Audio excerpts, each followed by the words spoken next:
Hey everyone, and welcome back to KaityDraws. So today I'm working on a little watercolor piece. Sorry my palette's such a mess, but I am starting off drawing with my Prismacolor non-photo blue pencil. I really like it. I feel like it draws really smoothly, and when I scan things into the computer, the non-photo blue is cool because it will pick up everything but that blue pencil that goes down under everything.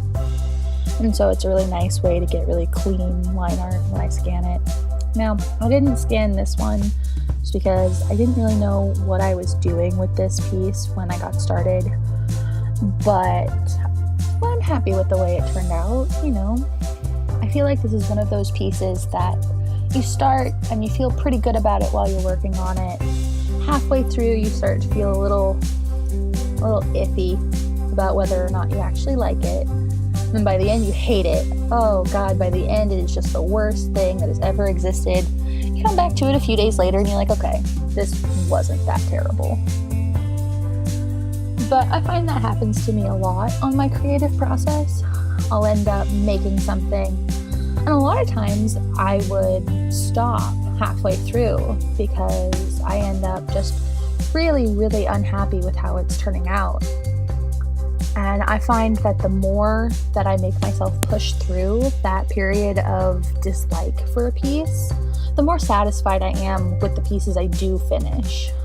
Because there's something really gratifying about finishing a piece that you just really weren't happy with when you were working on it.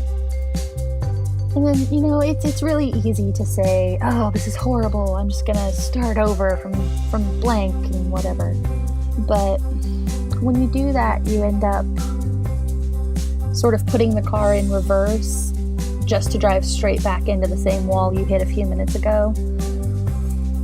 And I find that when you push through, it's a bit more like, you got out of your car and you took a ladder over the wall instead of just trying to bust through the thing, which ends up breaking, your car, like your confidence and, the peace in the progress. And so, I don't know, that was probably one of the best lessons I learned in art school, is to just push through no matter how you feel about it at the time. Okay, it looks like I'm starting to paint here. This is a little sad, but I'm just using the Reeves student set of watercolors right now, just because I'm out of my really nice watercolors and I haven't had the opportunity to buy another good set. So you can tell that it goes on a little streaky and a little weird, but in my experience, you can make just about any product work for you, even if it's not the highest quality. It's a matter of learning what that product's quirks are and figuring out a way you can adjust what you're doing to, better reflect product in a good light. There's ways to get what you want out of your art supplies, no matter how much they cost or how high their quality is.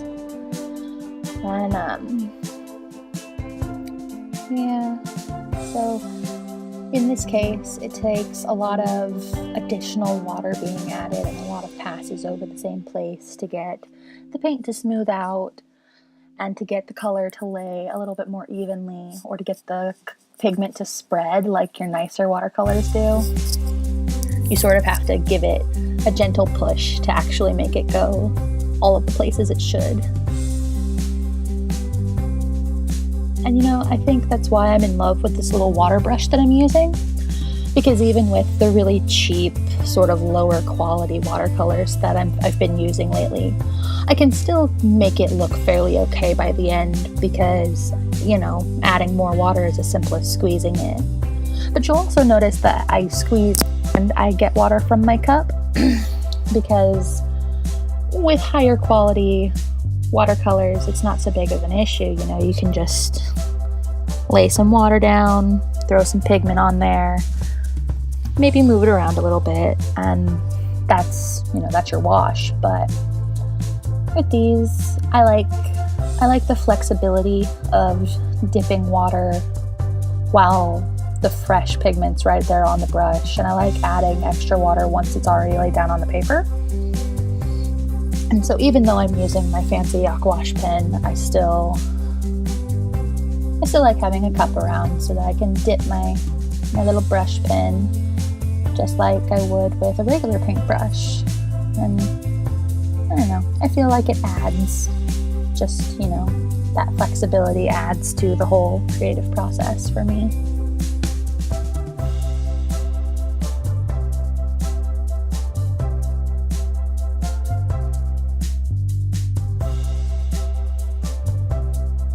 There's not really a whole lot to say about what's happening right now. I'm just coloring in the outfit, well, the little top that I put on her. For me, I have to say that figuring out what my people, my characters, my creations are wearing tends to be a harder part, just because I don't really have any background in fashion design. So a lot of times what I'll do is I will search Pinterest for types of outfits or looks or styles that I want to give to my character, and I will like call upon something that I find and sort of base the outfit off of that. And so in this one I found an adorable little tank top that was galaxy print in it, and so I decided I was going to try and emulate that. Okay, so here I'm going in with my Copic markers, and let me tell you, this paper is not Copic friendly. Like, you put it down and the paper just absorbs the ink, and it's like, I only did the lips with the pink, and by the end of the whole thing, my marker was like white at the tip, like it was almost dry. But I had just refilled that marker fairly recently, and so it was kind of startling to be like, oh no, my marker's almost empty. And so it's pretty important to make sure that you're using paper that agrees with your media. It's gonna, you know, allow for a better product in the end. Because like you can see right now, those lips are just jarringly bright. Okay, so here I am coloring in the skin, and of course, because the paper just soaks up the ink, the streak lines are super apparent in this one. Like normally with a few passes you can sort of hide your streaks with Copic markers, but in this it was just not happening. The paper just soaked it up too quickly for me to get it to actually blend, which, you know, was definitely my mistake in choosing this paper and then using my Copic markers. But you live and you learn, right?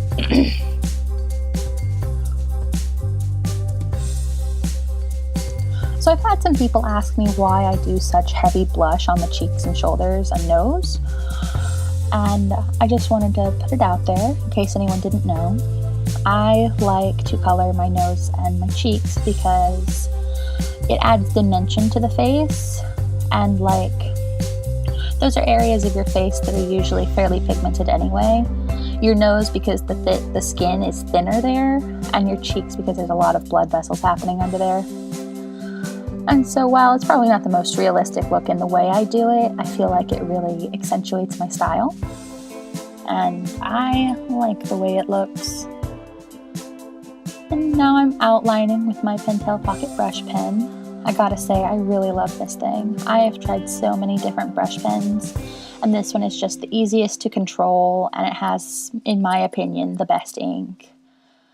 I've heard some people in like the hand lettering community that aren't as big of a fan of it, but I think for drawing it's actually like pretty good.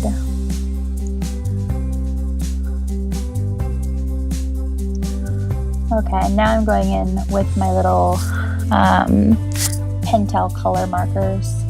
I just like them because I have a wider range of colors in them right now than I do in my Copics. And so I can add sort of depth and detail to what I'm doing with them. Oh yeah, and then I decided about halfway through that the bright pink lips were just too much. And so I decided that she totally looks like the kind of person who could rock a brown taupey color lipstick. And so I just threw it on there. And this is around the point where I started just hating this piece. Like, I did not want to touch this piece ever again.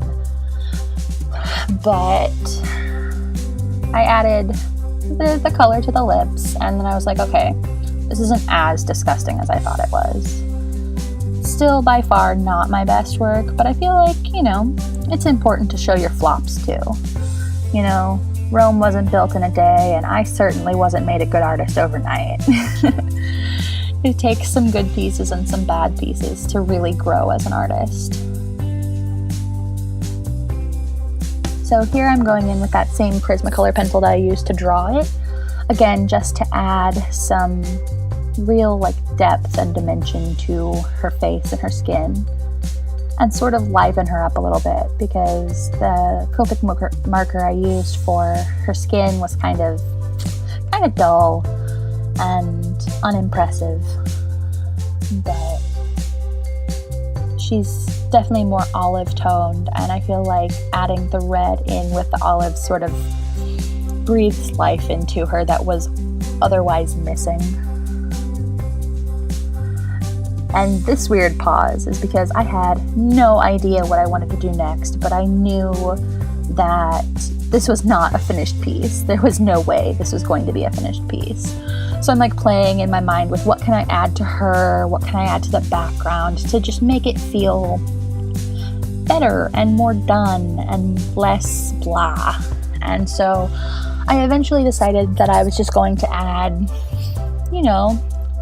a little shape background behind her. And then it dawned on me that, the shirt is so small that you almost can't read it as a galaxy print.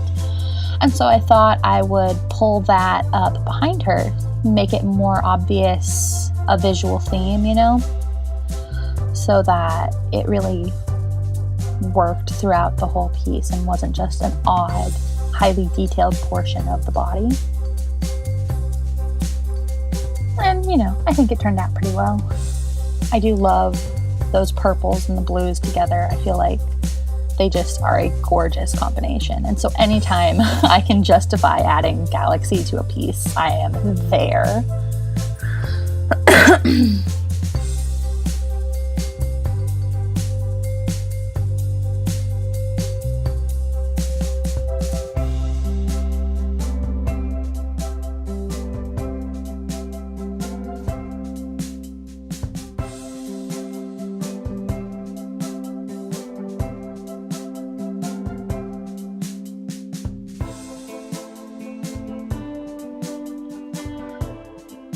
One thing I think I will say, sort of in pseudo critique of this piece, is that I didn't get the scaling very good. She's not sitting on the page very well. Her eyes are probably a little bit too big for the rest of her face, but I don't know. I don't think I'm angry about any of it. I feel like,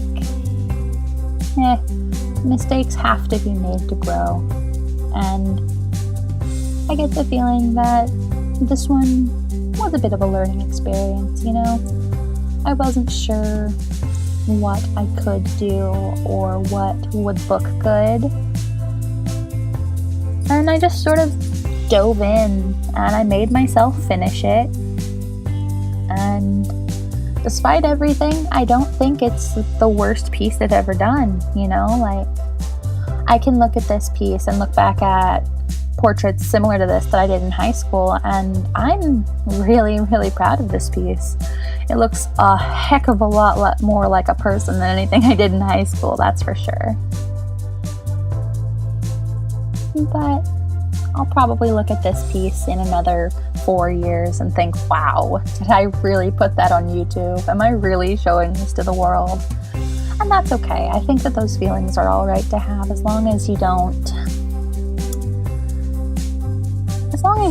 discount your journey too much, because all art making is a journey, We all have to start somewhere, and you never stop growing as an artist.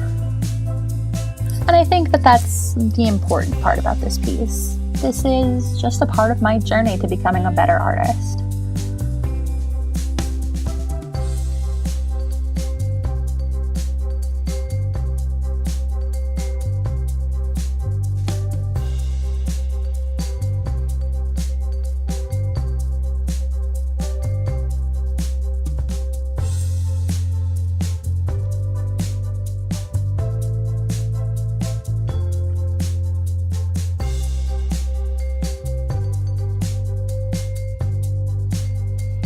Sorry about that awkward camera jump. As you can tell, I sort of left to let the watercolor dry a little bit. And when I came back, my sketchbook was all askew, and I was like, well, this should be straight. I'm recording. And I realized, no, it was askew when I finished. There's going to be a weird jump now. But that's okay.